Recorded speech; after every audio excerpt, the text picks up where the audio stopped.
we are going to release the hamstring. So foam roller, one of my faves. I like to use the smaller foam roller because I don't feel like I'm sitting up as high. But we're going to come onto the roller. If we don't have the flexibility to come back like this with that leg, it's a little bit difficult. So we will get to that, okay? So skip to the other part of the video. We're gonna come right into the top of that hamstring, okay? We're gonna flex that foot. We're gonna find that compression or tender spot on that hamstring, okay? And we're just going to hold ourselves there, making sure we're not bending over or hunching over. So again, if the flexibility isn't in the hips, we're gonna skip the latter part of this video and we're gonna go into the seated release, okay? You're either gonna use the ball. I like to use the ball in the 2 bags. If it's a really fine little trigger point, you know that, then you're easily gonna be able to just sit with both legs forward, okay? And you're gonna find that trigger point with the balls. So much easier.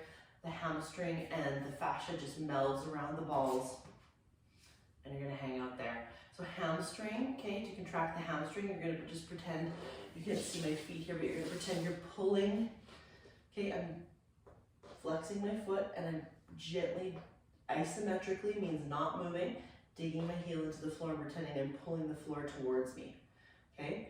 I'm contracting and holding myself upright with my abdominals and not letting myself sink down. My chin is tucked to neutral and I'm just holding that for 10 to 15 seconds and then I'm letting that trigger point meld over top of that fascial ball. Okay, so you're gonna find that trigger point, you're gonna hang out there for 2 minutes or until you're down to that significantly lower number from when you started, okay? So hamstring, the NKT practitioner is gonna be maybe more specific to which part of the hamstring, and you'll have gone over this and you'll know which part of that hamstring you're going to be releasing, whether it's the proximal, distal, or the inner fibers or the outer fibers. So that will be established. Another great way, also, you can do this at the office.